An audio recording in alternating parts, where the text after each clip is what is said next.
You know, one of the most common things that I hear from women over the age of 40 who are trying to lose weight and getting really, really frustrated is that their hormones play a role in their weight loss and they don't know how to combat it and they don't know what to do about it.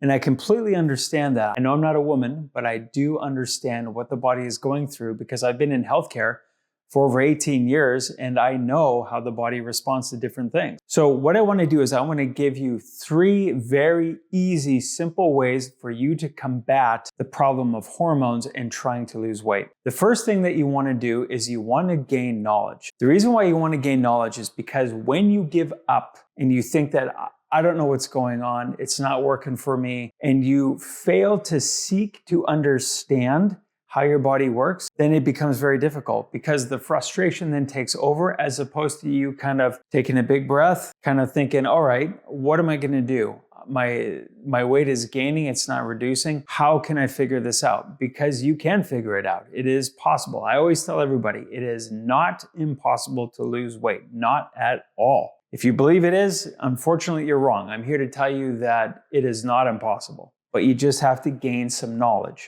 So the first thing you want to do is gain knowledge.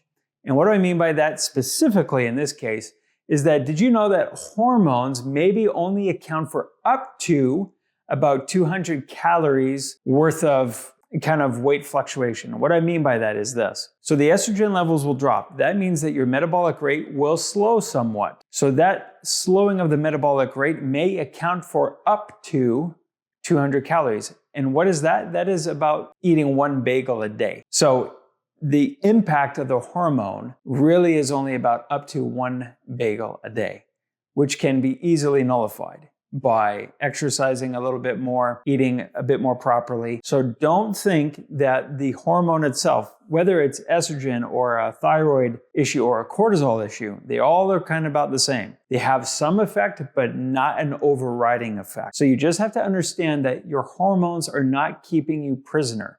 You have the ability to override the effect of the hormones. You just need to be a little bit more focused and nuanced in your approach of how to do this. So number 1, gain knowledge. Seek to understand. That'll help you. Number 2 is you want to focus on protein. And the physiologic reason of why you want to focus on protein is that as you get older and you're entering that perimenopause and menopause phase, your body will be losing muscle mass. Everybody as we age will lose some muscle mass at the rate of about 2% per decade. So it's not a ton, but it is occurring. So you want to maintain your muscle as much as you can. Your muscles are your metabolic furnace. That is the thing that drives your burning of calories while at rest. So the better muscle composition you have, the more muscle composition you have, the easier it is for your body to burn calories. That's what you want. You want to be able to burn calories even when you're sitting on the couch watching Netflix.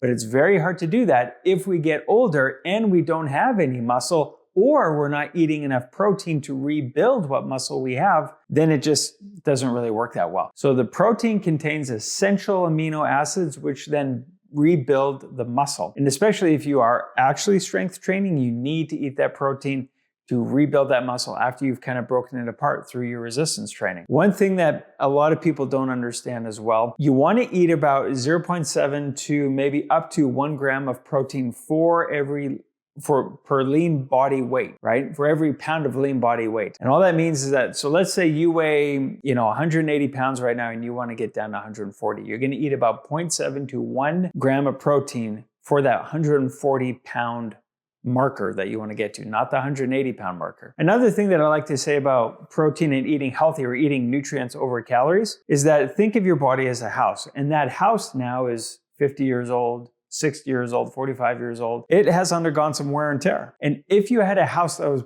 that old, you would need to do repairs. Maybe you need to get some new flooring. Maybe you need to, repaint on the inside. Maybe you need to work out the garden beds or something of that nature. You have to put some work into that house. It's no different than the body. But if you don't have good materials to rebuild your house or fix your house or maintain your house, then it's not going to be as strong.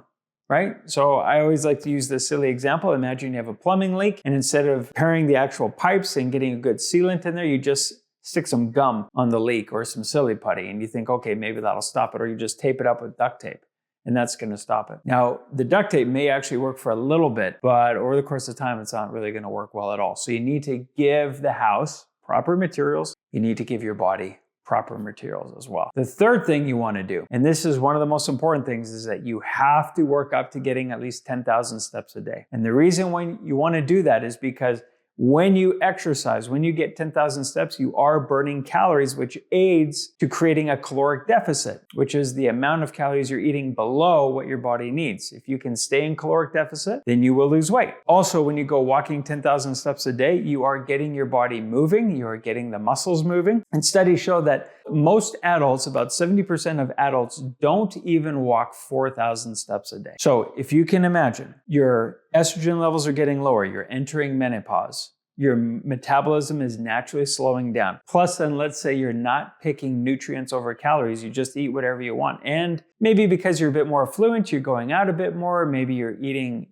at restaurants a bit more, and you're having a lot more food. Plus, then you're not walking as much. When you add all this up, it all points toward weight gain. And it's not just, I'm in menopause, I have low estrogen, therefore I need to get hormone replacement therapy and I need to do all this stuff. No, you just need to focus a little bit more on the actual things that will get the needle moving in the direction that you want it. And the truth is, hormones have an effect. It's a nuance, but it's not the overriding reason why you can't lose weight. Hopefully that helps you and gives you some information. Remember, the three things are: you want to gain knowledge, you want to increase your daily step count, and you want to make protein your focus for your meals. If you do that, you'll be successful at getting that weight down despite the fact you're heading into perimenopause and menopause.